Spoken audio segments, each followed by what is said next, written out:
from Hollywood and the four corners of the world. You asked for it. Starring Rich Little.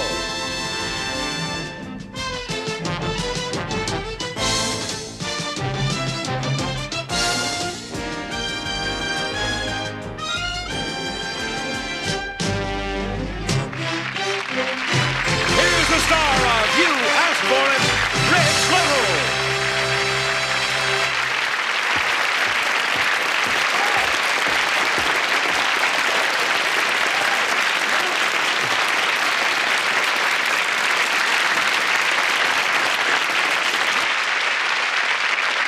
Thank you, and welcome to the only show on television that goes anywhere in the world because you asked for it.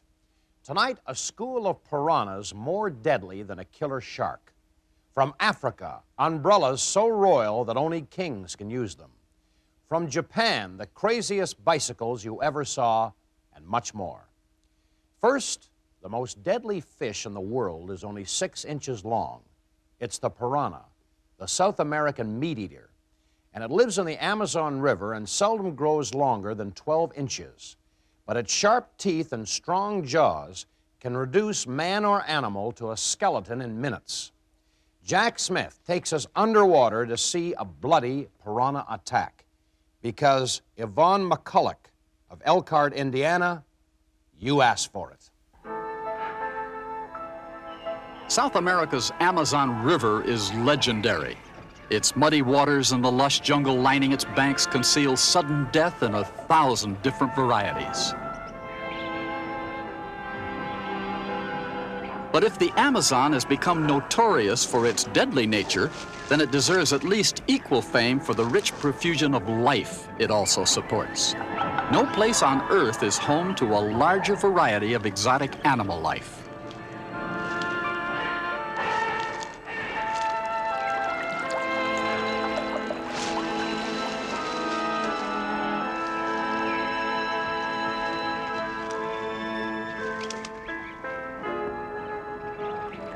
One of the most feared of all the Amazon predators lives beneath its surface. This is the small but savage fish called the piranha. It rarely grows longer than 15 inches, but it travels in schools sometimes reaching 1,000. It fears nothing, and a large animal or a man can be reduced by its razor-sharp teeth to a mere skeleton in a matter of minutes.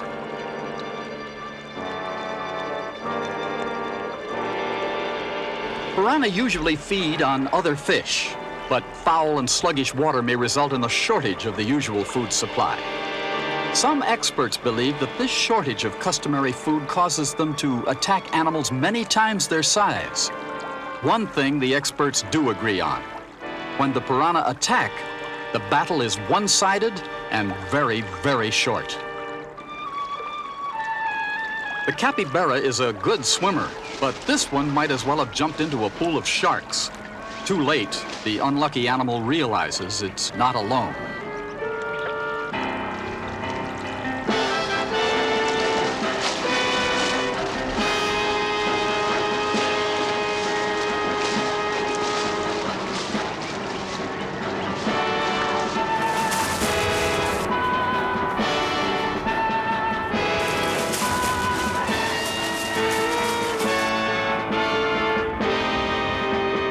A dismembered corpse bears witness to the fury of a piranha attack.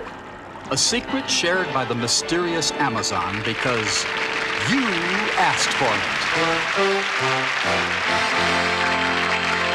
In our civilized surroundings, we sometimes forget that in the jungle, the only law is survival of the fittest or the luckiest. In a moment, rain or shine, we'll open up the fanciest royal umbrellas you ever saw. We'll be back.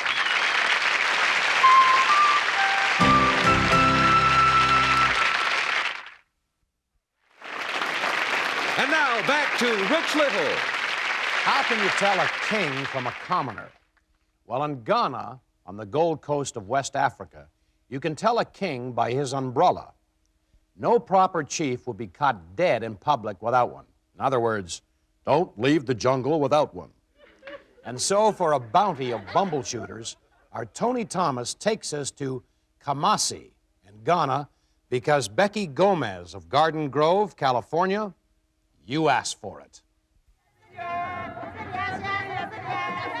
Rich, here in Ghana, when you really want to celebrate, you get out your umbrella. And what umbrellas they have! The only catch is these fancy umbrellas are strictly for royalty. This is the annual Odwira Festival in Akrapong. The maker of many of these ceremonial umbrellas is Kwaku Sapong. He starts by cutting his own bamboo in the forest.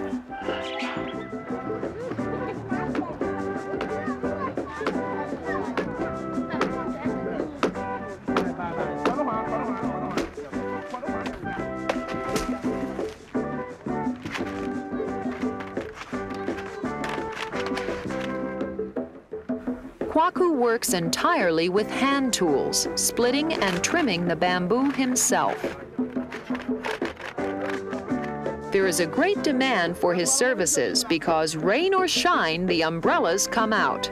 They publicly proclaim the grandeur and power of the chief.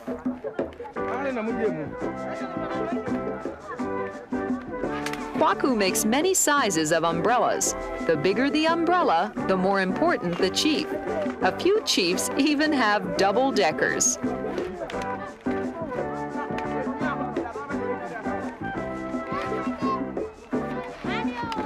His work puts kings in the shade and is celebrated throughout Ghana, but Kwaku will never be permitted to own such a magnificent umbrella himself.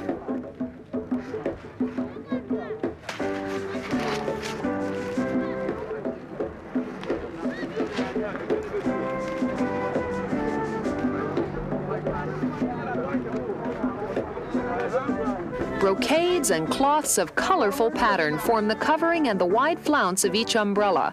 No two umbrellas are alike. All of them are visible symbols of a chief's status in the hierarchy.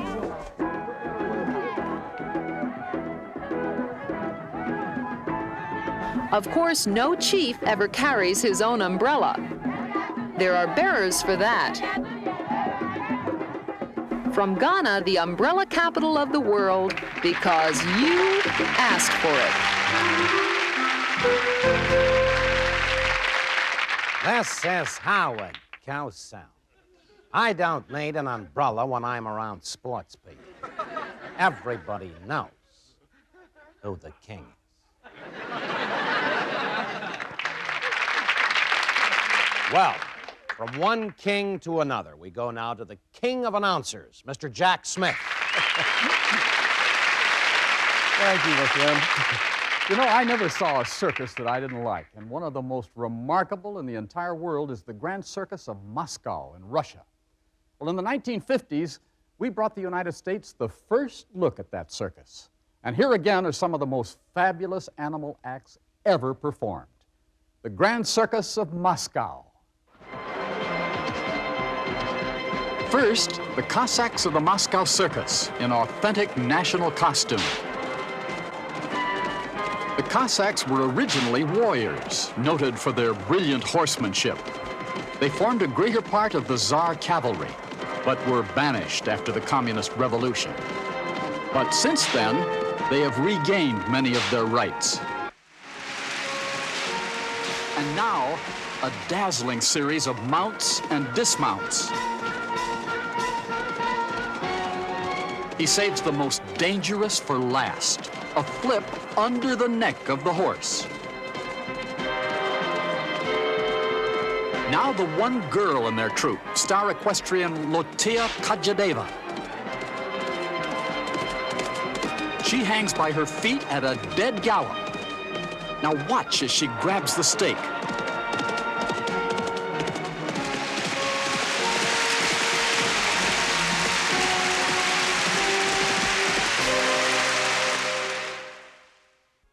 And here is Irina Bugamoya, famous throughout Russia as the Soviets' only woman lion trainer. Man or woman, she has a way with those jungle cats that few can equal.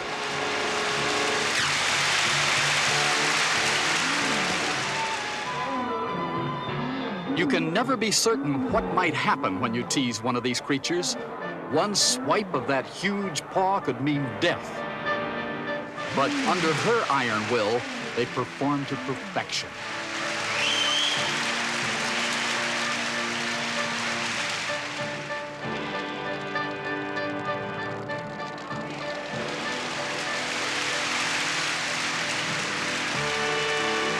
Training is one answer, extreme courage is the other. She pulls the jaw of a full-grown lion wide open.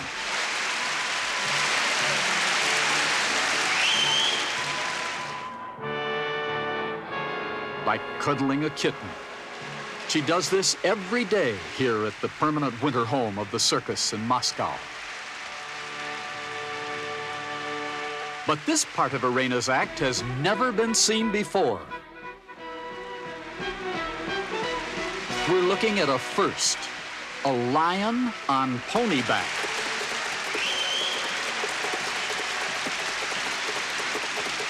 The Soviet news agency TASS says that it took 6 months to train horses to perform in the same cage with lions. Well, that's easy to believe. And you've seen it because you asked for it. That was great and dangerous. I mean, getting way up there in that trapeze, boy, that took a lot of courage, Jack. You're so right. I was amazed, too, that she wasn't afraid of flying. She? No, I was talking about the lion. You know, the lion getting way up. Crazy kid, you. In a moment, the craziest bicycles on Earth. And here's a guy who really is crazy.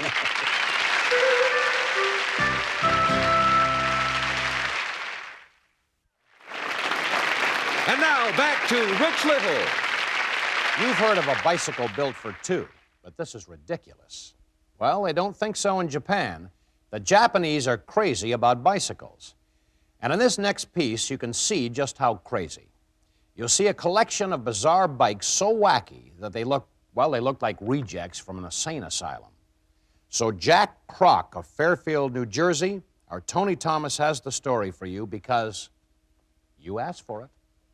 The bicycle was invented 500 years ago, and its basic design hasn't changed since. Lately, however, the Japanese have been looking for a way to make a good thing better. Or if not better, at least different.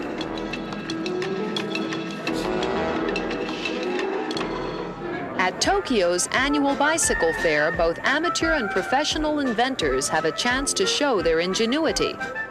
Here are some variations on the bicycle theme. The helicopter bike is designed for playgrounds.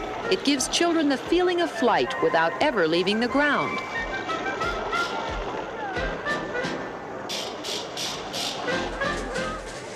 This bicycle monorail runs 640 feet inside, outside, and over the fairgrounds. It was inspired by the trains that link Tokyo with its international airport.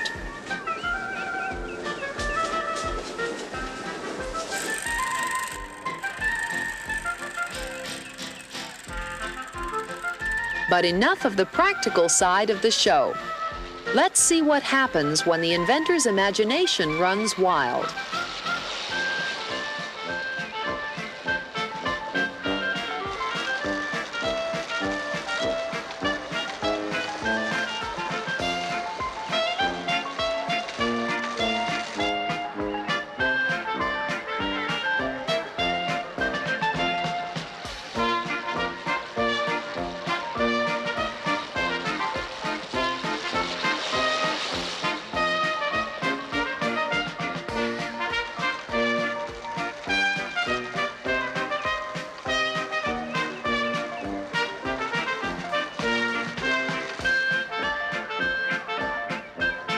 You can decide for yourself if the Japanese have built a better bicycle. But one thing's for sure, they've had fun trying. And we've brought you up to date on the bizarre bicycles of Japan because you asked for it. One of the advantages of riding a bicycle these days is that you can squeeze 5 times as many into a traffic jam.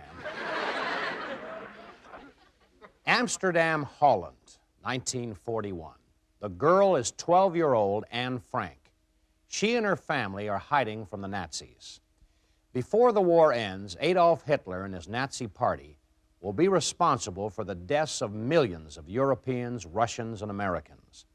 Anne Frank is a Jew. By war's end, she herself will be dead in a Nazi concentration camp. Meanwhile, she keeps a diary of 2 years spent in hiding. The spirit that speaks out from those handwritten pages remains to stir the conscience of the world. We sent our Margaret Davies to the very building where Anne Frank and her family took refuge from a world gone mad. B.Y. Anderson of Redwood, Washington, you asked for it. Here on this street along the Prinsengracht Canal, you cannot help but remember her. Mischievous at times, inquiring, hopeful, and serious as only a young adolescent girl can be. All the far-ranging moods she registered in her diary. Dear Kitty, we put on heaps of clothes as if we were going to the North Pole, the sole reason being to take clothes with us. No Jew in our situation would have dreamed of going out with a suitcase full of clothes. The date was July 9th, 1942, during the Nazi occupation of Holland. Faced with deportation to a concentration camp, Anne Frank and her family were preparing to abandon their home and hide in their father's offices located in the back part of this building. The family's living quarters were hidden behind this bookcase. There, along with 2 other families, they spent 25 months hiding from the Nazis. This was the room that her mother and father occupied. On the wall, there still remains the map on which the Allied advance through Normandy is marked. And these pencil marks recorded the heights of growing Anne and her older sister Margot. But socializing was limited here because the slightest sound might be heard in the offices below. The room was out of bounds during the day. And this was the room that was shared by Anne and her sister. Bare at first, Anne brightened things up with pictures of life outside. She studied her school books and wrote in her diary, addressing a made-up friend named Kitty. Dear Kitty, we had a short circuit last evening, and on top of that, the guns kept banging away all the time. I still haven't gotten over my fear of everything connected with shooting and planes, and I creep into Daddy's bed every night for comfort. I know it's very childish, but you don't know what it's like. Anne's father had invited the Von Don's family and a dentist named Dussel to take refuge with them. They were Jews who, like the Franks, realized that hiding out was their only hope of survival. The Von Don family occupied the 3rd floor of the annex. This main room served also as the communal living room and dining room because of its larger size and because it contained a stove, which could also be used for burning the garbage. For if the garbage had gone downstairs, it would have given their presence away. To further ensure that their hiding place would not be detected, the toilet facilities could not be used during office working hours. But all their precautions failed. On August 14th, 1944, the Gestapo arrived. All 8 were arrested and deported to concentration camps.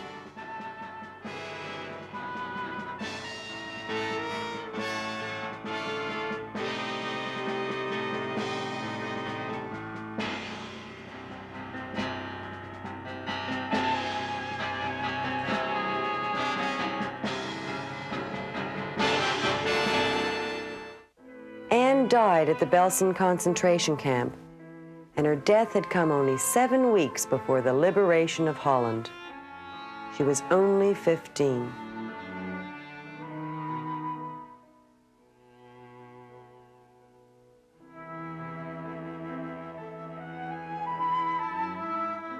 It's really a wonder that I haven't dropped all my ideals, because they seem so absurd and impossible to carry out. Yet I keep them, because in spite of everything, I still believe that people are good at heart. The writer Ernst Schnabel said of Anne, her voice was preserved out of the millions that were silenced. This voice no louder than a child's whisper. It tells how these millions lived, spoke, ate, and slept. And it has outlasted the shouts of murderers and has soared above the voices of time. All we can add to that is never again. With God's help, never again. We'll be right back with more of Rich Little and You Asked For It. And now back to Rich Little. That's our show for tonight. See you next time on You Asked For It. Good night, everybody.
This is John Harlan speaking. You Asked For It is a Sandy Frank production.